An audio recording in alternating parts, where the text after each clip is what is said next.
Today's content is inspired by a content creator named Kenneth Fleece. I came across Kenneth Fleece's inspirational video on Instagram, and I just want to share with you a little bit about his platform.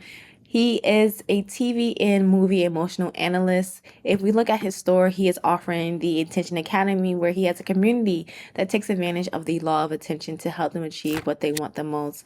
When I was watching this video on Instagram, I thought, this is absolutely delicious. It's so well put together, so inspirational, and it was coming from one of my favorite series or shows, Squid Games. And I just realized recently that they had a number 2, and number 1 was like boom, boom, boom. So many things could have came from that, and I did not get into it the way that I want to. But I hope that this experience that we're going to go through together not only inspires you to be intentional content creators in your own life, but maybe to go even watch Squid Games and see what other intakes you can get from watching the show. So today, I want you all to go through an exercise with me.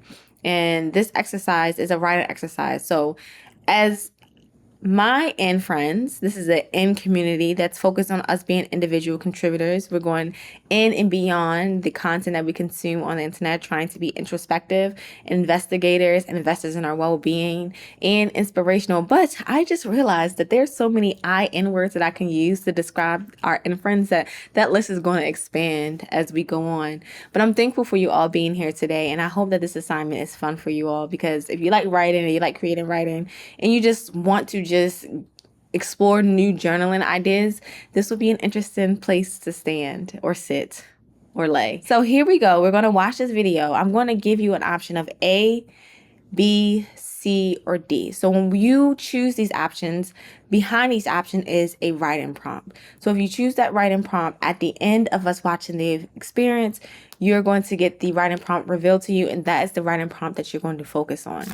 So a little bit before we get into this video, I did want to share that beyond this idea of carrying one another's burdens, I was thinking of the fires that are going on and how there's so many theories in my algorithm about what's going on with the fires. But one thing that stands out to me is I'm looking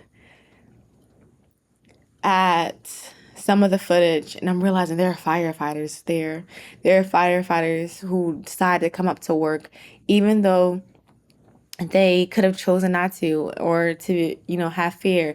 They showed up. And I think that's most admirable, is to have such tough jobs and still show up when a tragedy actually happens.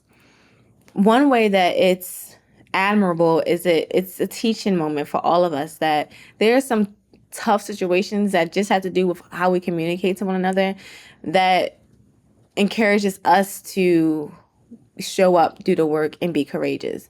Whether that's being slow to anger and quick to listen, like being courageous to do so. Whether that is choosing to look on the good. Whether that is being an intentional light instead of choosing to judge. Like, these are opportunities for us to be courageous, because it is difficult to show up to work and have to do those things. It's difficult sometimes to have communication with one another, or hear another person's opinion, or see another perspective. But I'm inviting you all to just consider, in this moment in time when we see firefighters still showing up and carrying the burdens of other people during tragedy, that we can use that same energy with the way that we interact with one another. So I know there was a lot getting into the intro, but let's go ahead and watch today's video, and then I'll give you my little take from it. I'm going to take some notes. You guys take some notes so that it will help you with your writing assignment at the end. And yeah, okay. In this show, people who are either in crippling debt or severely impoverished are preyed upon and lured into a game where they could potentially win a lot of money. What they're not told is that it's a unaliving game, where if you lose, your free trial of life is ended. Light spoilers for season 2 if you haven't seen it, so click away if you need to. In the first season, our main character went through this game and won. But afterwards, the survivor's guilt, combined with some anger towards the organization who sets the whole thing up, made him want to use the money to put an end to the game as a whole. Well, the plot does plot things, and in season 2, he ends up having to play the game again, with a whole new set of people. Well, fast forward, and they're about to play the first game. And it turns out they're playing red light, green light for their first one, a game he already played once. So he knows the ins and outs, but more importantly, he knows that if you lose, you're unalived. Now remember his mission, which is to end these games and to save as many people as possible. So When the game starts, he starts giving everybody the sauce, life-saving advice that they certainly need. But to his surprise, when he starts dropping knowledge on them, people not only don't believe him, but they start disrespecting him. Because they haven't been through this yet, they're like, we're gonna get clapped playing red light, green light. Oh, this guy must be drunk. And then someone else says he's just lying so he can increase his chance of winning. So what does he do in response? I want you to remember this because it's going to come back in a minute. He doesn't get his feelings hurt and he doesn't argue. He just calmly says, when it starts, no matter what happens, do not panic. Don't start running. And again, everyone's just like, whatever, dude. So the game starts and he continues to give them instruction. And aside from a select few, people are largely ignoring him. And for a minute, it looks like they're going to be okay. But then something happens. While waiting for a red light to pass, a bee lands on this girl's neck. When she freaks out to get it off, she's like, oh man, I lost. But I mean, hey, it's just red light, green light, right? This development has the effect you would imagine on many of the players, and a bunch of people take off running. Then they just start dropping like flies. While to those who hear him, he shouts, don't move. Then the robot goes, green light. And everyone who survived is too terrified to move. And this next part made me tear up when I first watched it. Because despite how they treated him, when he was trying to explain and they wouldn't take him seriously, everyone's standing there, frozen in fear.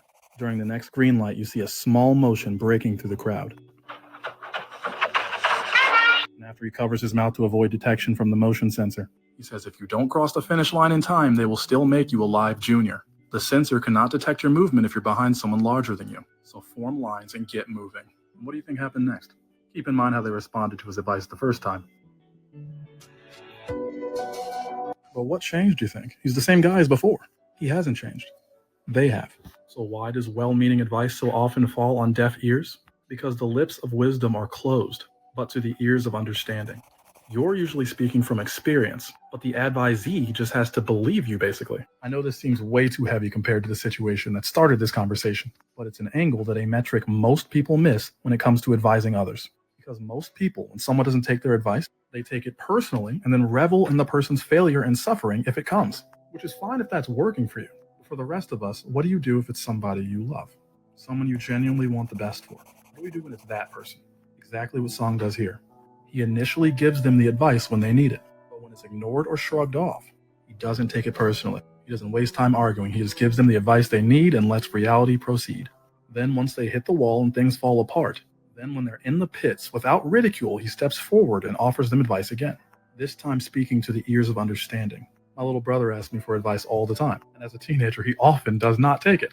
And more than once, he's asked me, how did you know that was going to happen? And I tell him, because I did the same thing. Then he'll be like, why didn't you try harder to stop me then? Because not all advice is designed to stop you from making the mistake. Some advice is to hasten the learning process when you do. Most of all the wisdom I hold dear came from my most painful mistakes. Why would I rob you of that? A common thing I tell him every time he asks me for advice, I'll give him my take, then I'll say, but do what you want. I'll love you either way. When stepping into the role of a mentor or an advisor, you've got to understand that them not listening is a normal part of the process. And that your job with non-life-threatening things is simply to place the answer within their reach, to make them aware, but know that you can't force understanding, because that's an inner process. If you really want to help people by giving them advice, give it freely, without any expectation of outcome. This removes a huge burden from both of you, and gives that person you love the permission to fail freely, which will later become the foundation of their wisdom. And as for the girl at the start of this video, well, I hope the situation is not what many of us think it to be. If it ends up being the case, I hope people won't go out of their way to make her feel dumb for it. The very reason most of us are so sensitive to red flags, because at one point we ourselves saw them rose tinted. Yo, absolutely. I hope you guys can gather everything that I was able to gather from here. It was very well put. I love the format of this experience with Kenneth. Well done, Kenneth. If you ever come across this video, I invite you to an interview, but well done. There are so many things beyond the inspiration of, hey, there's fires going on, there are people carrying one another's burdens. But one way that we carry one another's burdens is, again, this idea that there are some courageous activities that we might embark on because of our experiences, where we might have to tell someone a hard truth and not to shy away from that truth, even if we think that the person will not receive it. I remember speaking to someone about the prophets in the Bible, and sometimes that they would give advice, but they would be giving it to a group of people that never would have received it. And I'm always wondering how that works itself out. I also imagine that in my feed and my algorithm, the people that are going back and forth as it relates to men and women, or my truth versus your truth, are also coming from different experiences, and they have credible spaces to say, this is why I feel confident about my faith. And they believe that they have to tell everyone their truth. And so in doing this, they sometimes make other people feel stupid, or they are highly judgmental. And I always want us to consider our approach and our delivery of our messaging and our truth. He Kenneth points out this idea of releasing that burden. So I say carry one another's burden, but releasing that burden by allowing people to be free to choose. And when we think about this concept, and this is mostly in the Christian community of free will and free choices, it's not that we haven't had answers or we haven't had instructions. There is a process of us just choosing not to listen. And sometimes it could be that I just never chose to open and establish a relationship. Or it could be that there are people who have been through an experience and they know how hard it was. That's why they choose not to do it. And because of their passion, they might come, full force, like, don't do it. Don't go in the fire. I know how that is. Or, don't run across there. I know how it is. But people just choose not to listen. What I also notice here is that there was one person that had to be made the example of. And the B was there. They actually heard the advice, but they still suffer the consequences. But there was a whole group of people who were able to see something illustrated in their eyes to help them move forward. I often think about how we can do this as people who believe that there's a certain wisdom or a certain experience that we've been through that we can share with others. How can we make it that we communicate well instead of having to, down people or make them feel stupid or ban them for where they are in their process? How can we just show up and be the example? One thing that I noticed from the commentary here is the creator, the leader in the pack, he decided not to take it personally. And from there, he just kept instructing. And through his instructing, he was able to illustrate or show an example of why you should follow this particular leader. And so with that all being said, I'm going to share these 4 different assignments. If you chose A, look for A. If you chose B, choose B, C, and D, etc. But also, if you want to do a bonus assignment, think about who you are as a leader. What does that look like? How have you illustrated or shown an example of the fruit within you? So when we do come across as this person who has the ultimate truth or the ultimate belief system, do you believe that it might be more impactful if you can show instead of force someone into your belief system, or to bully someone into your belief system, whatever belief system that is, or to fear someone into your belief system? Why not just be exactly what comes, or the fruit that comes from it, and allow people to see that illustration? That was one of the things that actually allowed me to come back to a more deeply a deeper relationship with God. Is people around me were illustrating without pushing anything on me. They didn't push, they didn't even say, come to my church or anything. Like, there were people who were designed, and I know they were designed for the way that I thought, because if there were people pushing me into it, I would feel tight and in a box, like they couldn't be trusted. But because they decided to be examples, that was more impactful for me. So I try my best to explore how we can be in this diversity, equity, and inclusion with religion itself, because it's such a topic that people go back and forth with. But also understanding that there are people who hold a faith so true because of their experiences.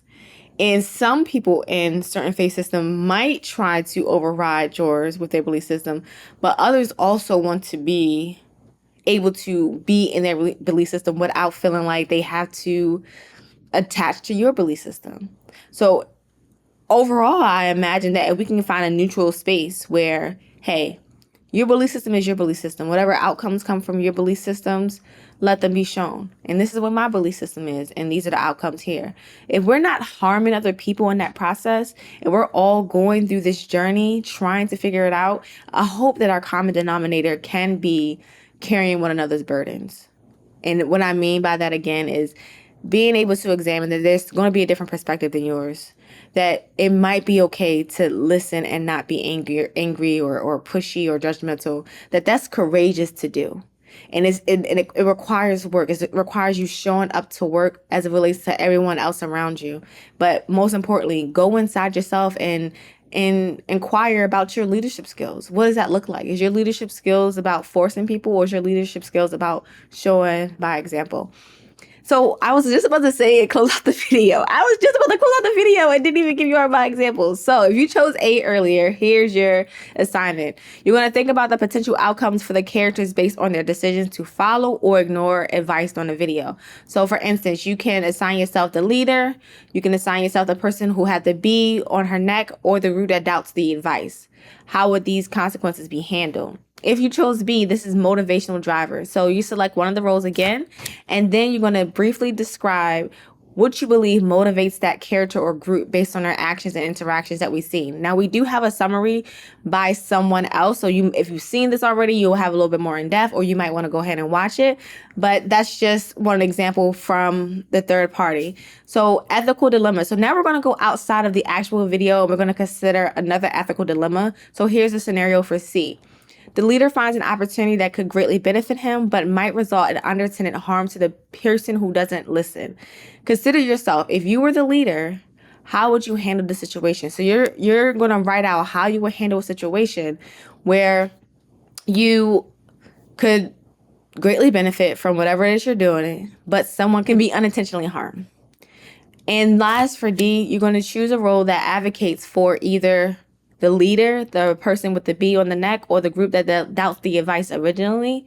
And then you're going to think about why they might act or decide as they do from a sympathetic understanding of their motivation. So you can even carry D, is one of my favorites, is outside of just today's experience. And if there is someone that you disagree with in the world or on the internet, or you just don't like them, imagine if you decided to take the approach of, what is it that makes them think that way? Because sometimes we go and attack a person because of what they did. And for some reasons, yes, it's appropriate. But sometimes there is a story behind there that caused them to be that way. It doesn't necessarily mean that we just excuse any acts, because everyone always gets consequences for it. But there's something that it does for yourself, because if you're angry and you're triggered and you're not going to change your life around that anger and trigger, you're not going to be, impactful around that anger and trigger, why mess up your immune system or your nervous system? One of those systems are messed up when you decide to be angry. Maybe I'll put it in the description below. But I had fun. I hope that you all have fun. I thought it was a very well done video.